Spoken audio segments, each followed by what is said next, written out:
Welcome to the Black and Green podcast. It's your go-to place to find the latest high-quality, all-natural products created by Black artisans. Hosted by yours truly, Dr. Kristen H., the founder of Black and Green. We'll discuss all things health, wellness, self-care, and of course, self-love. This podcast features a refreshing lineup of guests, from entrepreneurs and artisans to holistic lifestylists and clean beauty experts, and a plethora of other innovators within the wellness industry. Join me as we learn from the best of the best. Hi! Welcome back to the Black and Green podcast. We are so excited to have you listening in to us again. I'm very excited about this international artisan we have talking with us today. It's Linda from Suki Suki Naturals. Hi, Linda. How are you? Hi, Christian. I'm good, and you? I'm doing pretty good. So can you tell me about your brand? What made you start it? Kind of what was the problem you were trying to solve? So the problem I was trying to solve was essentially, like many founders of beauty brands that you may have come across, I was just trying to sort a personal need.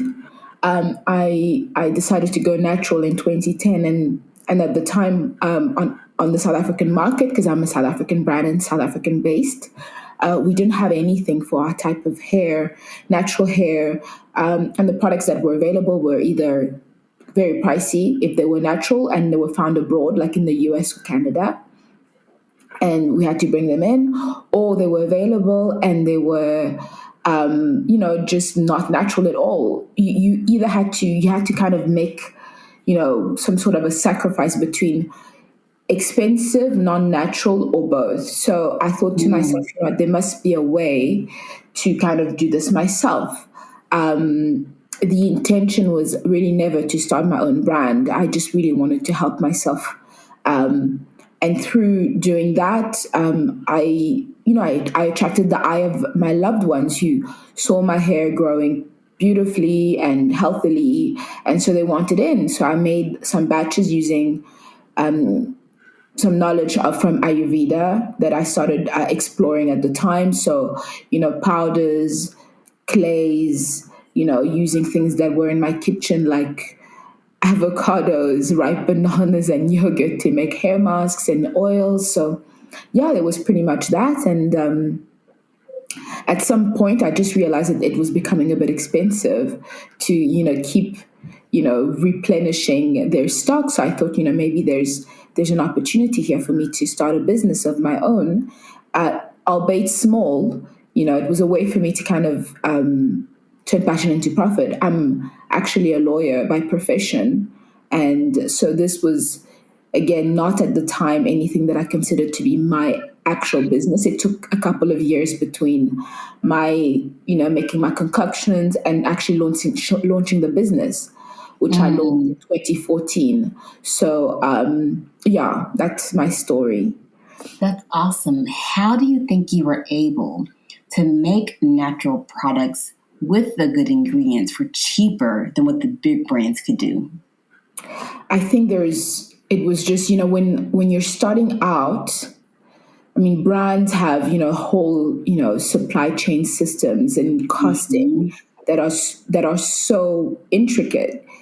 Also shelf life of products, when you revert to natural ingredients that you're making just for yourself or your loved ones, and you're not, if you're focusing simply on, things that you can find closest to you as well and what works best for you, I think there's a way to kind of make the most of that. There's also, at the time, there was so little on the South African market. It wasn't, the hair care industry was definitely more geared towards Caucasian hair types. So, and we didn't have the knowledge as well. There's also the issue. It's like the brands maybe didn't do it because they didn't feel like there was a demand for it. But today we definitely feel like things have changed, and there's also a question of knowledge and education that you realize that actually my kind of hair loves this ingredient and it's not specifically expensive. So I'm going to use that.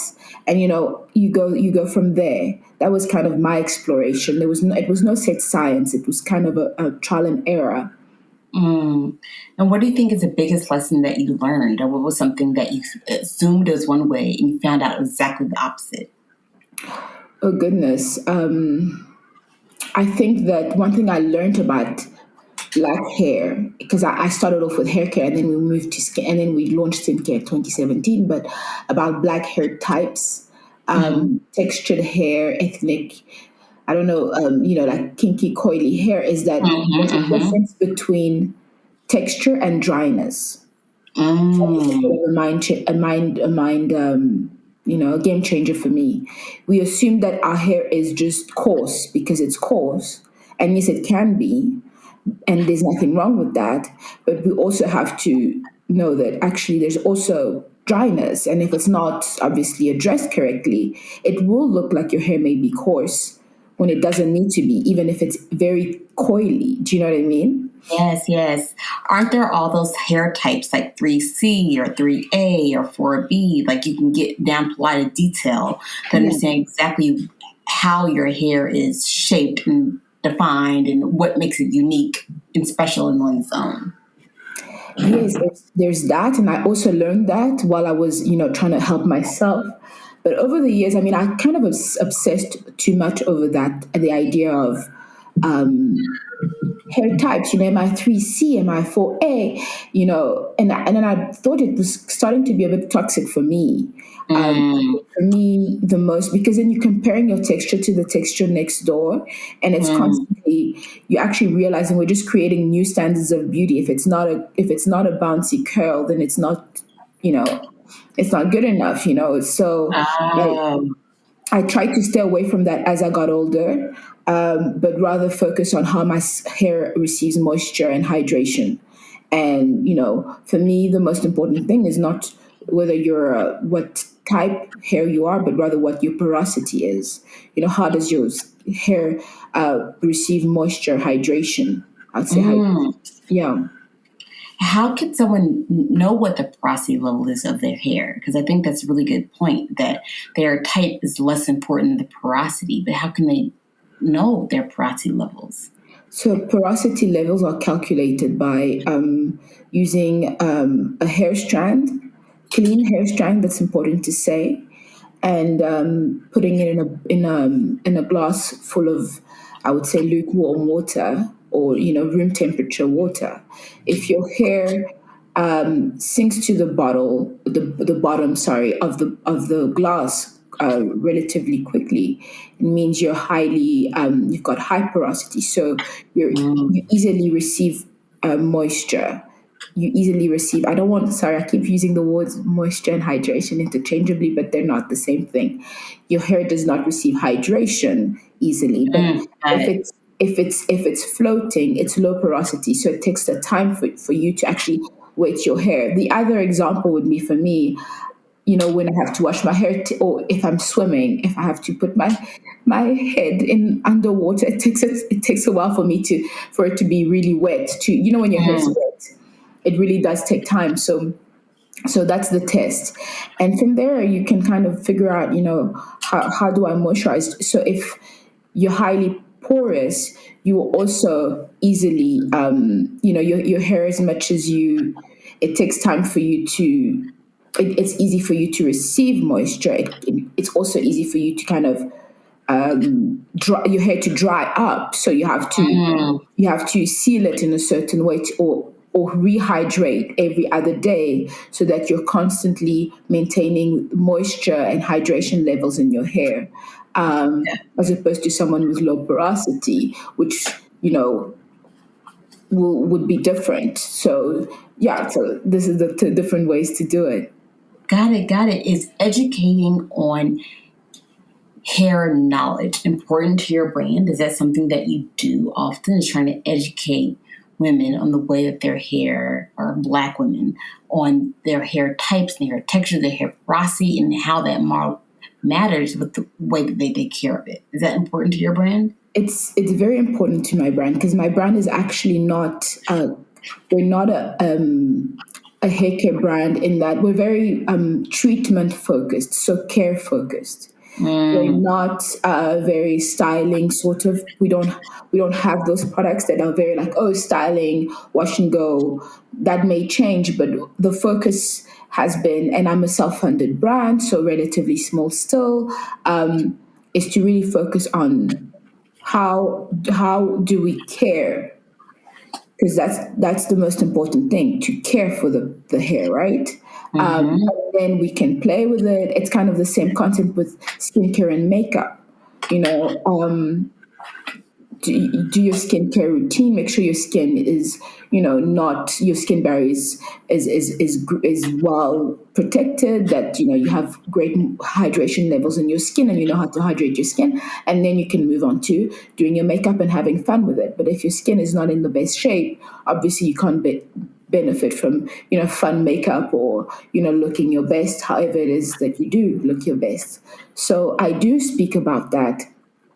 I've had a couple of events around, hair care masterclasses, skincare masterclasses in South Africa, as well as in the DRC, where I'm originally from. And you can definitely see that people walk out of there with knowledge that will stay with them and will allow them to make better choices for themselves, and just lifestyle choices. The idea is to really educate, and then the consumer can make better choices. That's awesome. Now we will pause for a moment of meditation with Dr. Crystal Jones.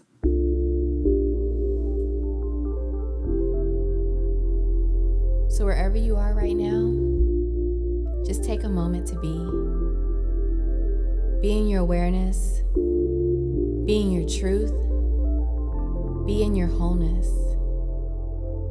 Allow yourself to show up as light, dark, and every shade of gray in between. Feeling your presence, experiencing your truth.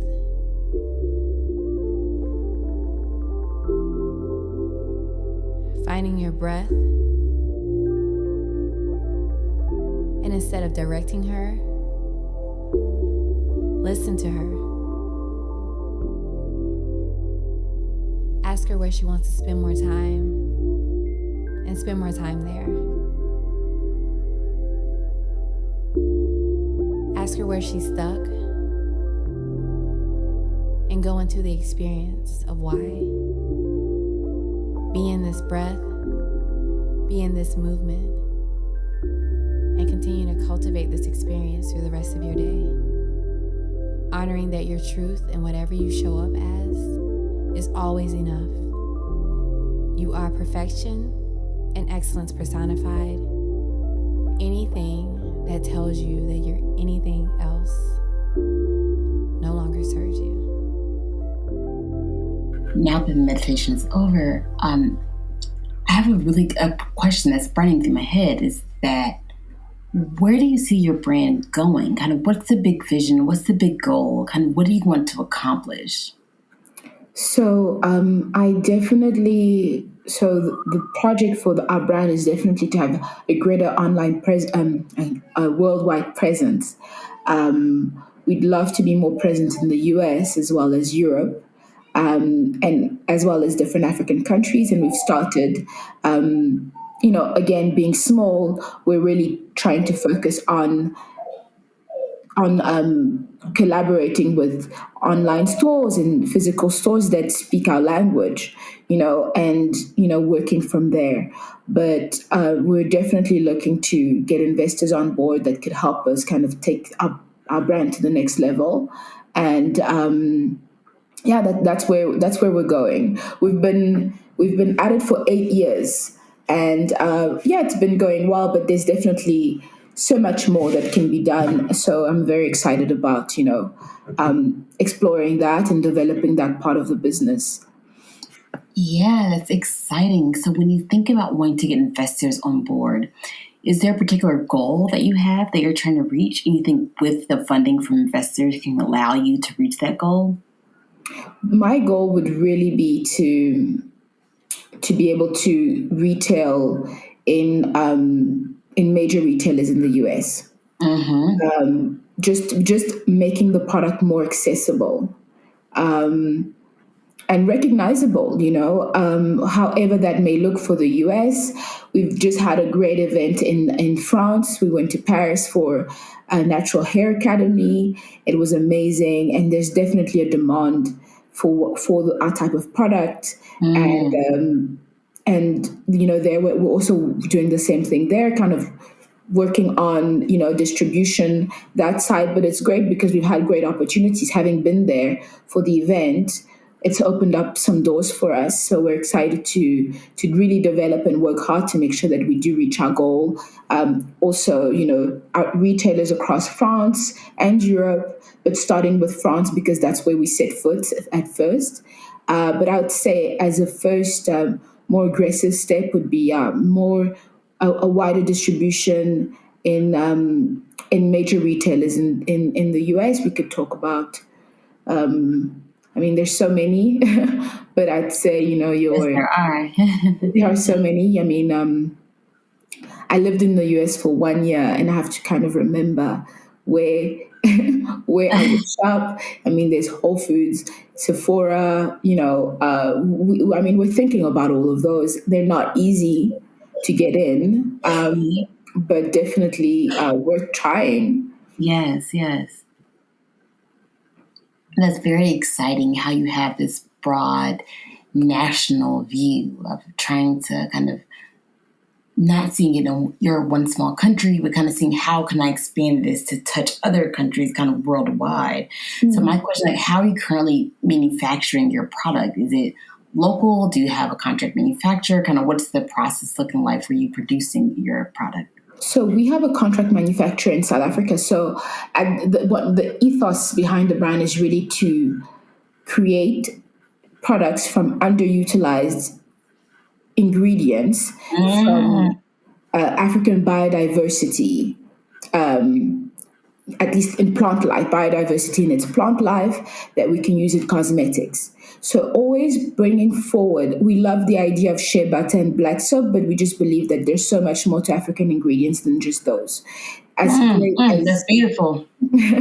As great as, they are, I just feel like we're limiting ourselves, and always want to make sure that our products are manufactured on the African continent, that most of our packaging can be manufactured here as well. We're also working on that so that we're really reducing our carbon footprint and really looking for ingredients closest to us. And can you tell me some of the ingredients? I think that's a really good point, that the black soap and the shea butter is kind of the key ingredients that we see. Can you explain some ingredients that we may not know about that are absolutely amazing? So I don't know if you've ever heard of Kalahari melon seed oil. Mm-hmm. Kalahari melon is just a beautiful oil that's rich in vitamin E. You can find it in the Kalahari Desert.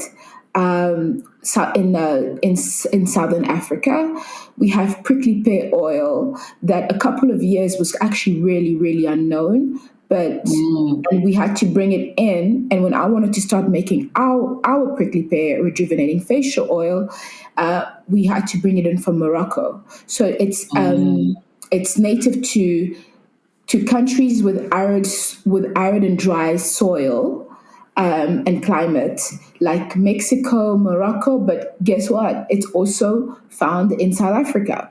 So over the years, we managed to get a supplier locally, and it's an amazing oil because it's got 150 times more vitamin E than argan oil. Argan oil, also a great African oil that's celebrated for its vitamin E content. So you can just imagine how much greater prickly pear oil is. And on top of that, it's also very rich in vitamin K. So Moroccan women use it under their eyes to prevent dark circles because it boosts blood flow. So it prevents you from having like dark bags under your eyes. It's just a lovely, lovely ingredient. I can speak also about, maybe marula. You know marula? Yes. Also becoming very celebrated. Marula oil. We work with baobab seed oil, with mango butter, with papaya extract, with buchu, buchu is a detoxifying plant. We drink it as a tea. It's actually a tea for us, so it detoxifies like your internal organs.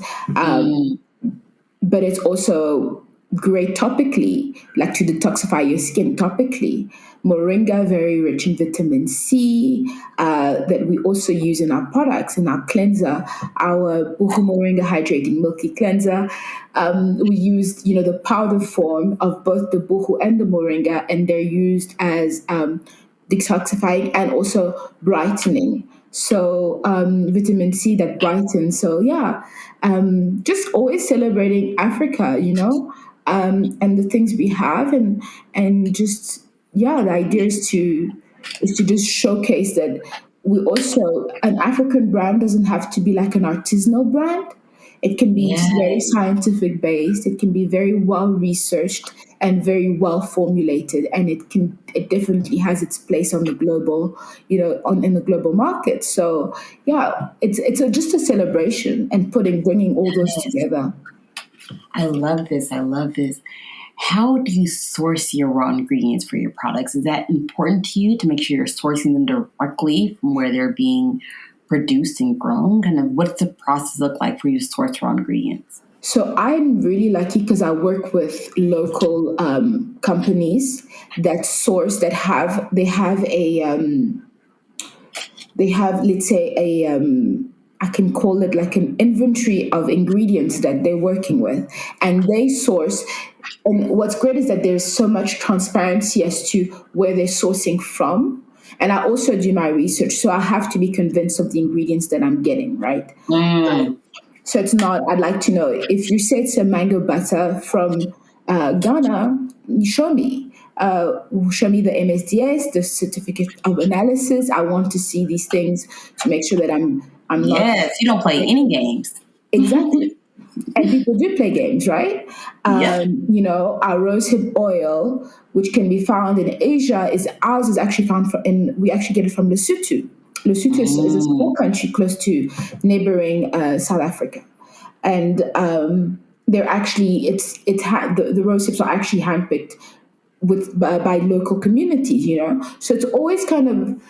Even though we're not like actively, like communicating these things, even from just like the ethos of the company, I feel good knowing that 5 years ago, I couldn't find any prickly pear seed oil in South Africa, but because we've created a demand for it, whether me and other people, we're now able to stimulate the economy in a small way by getting our prickly pear locally, prickly pear seed oil locally. So it's just these small things.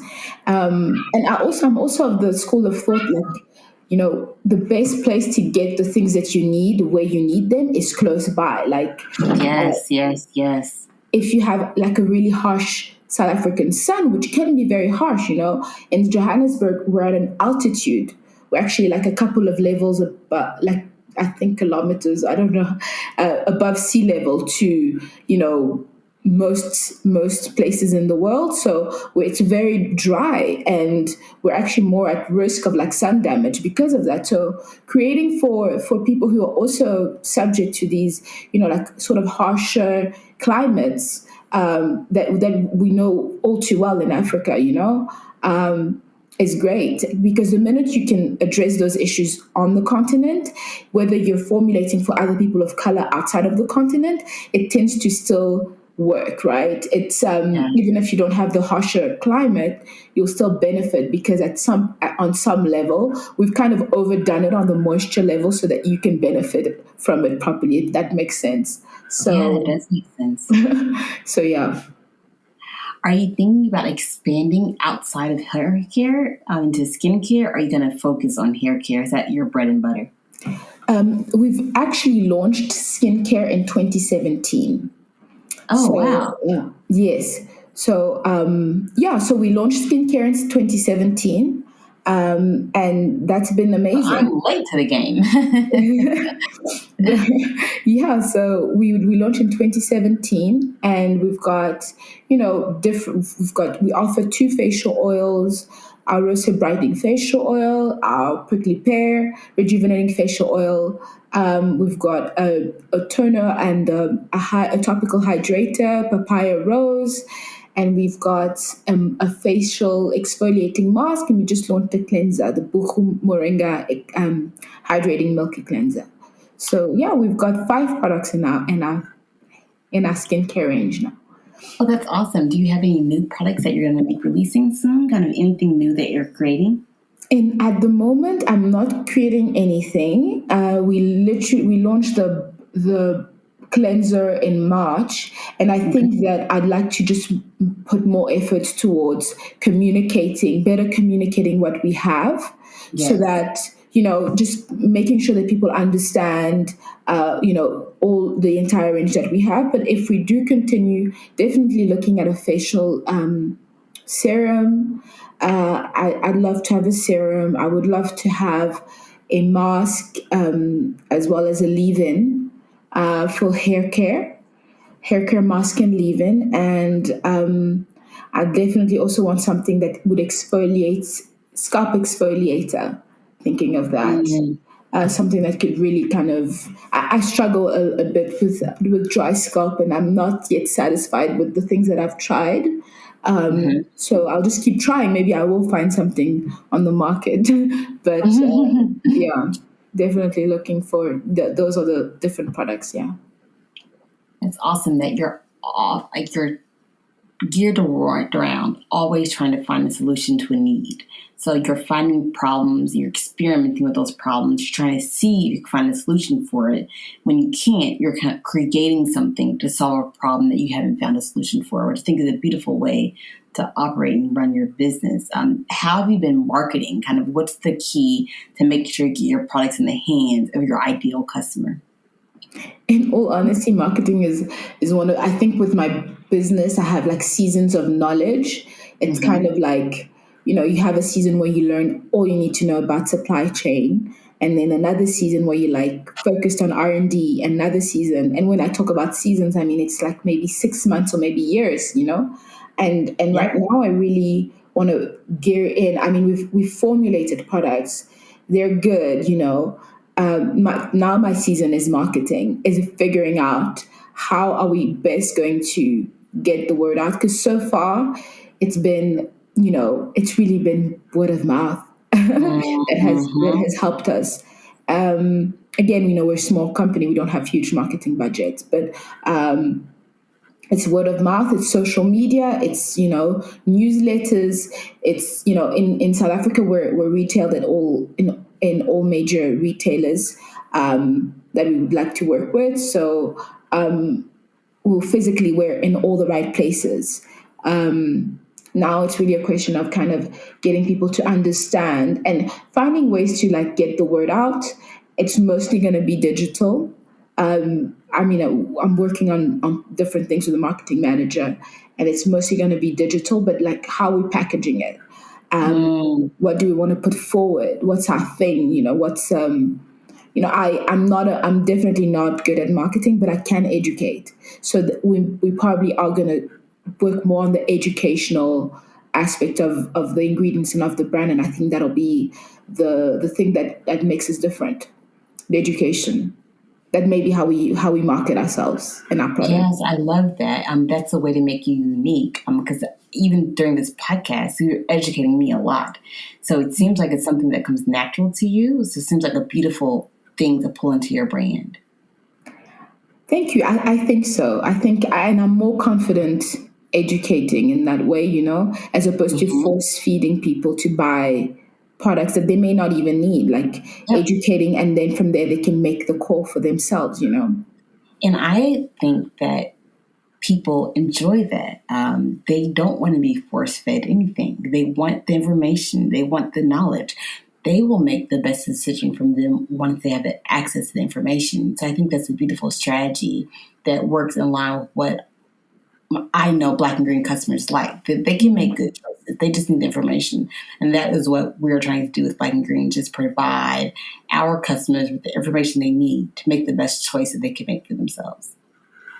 Yeah, that's great. That's awesome. I know I also appreciate that personally, actually. So Yeah, I can see how many people could really like that. Yeah.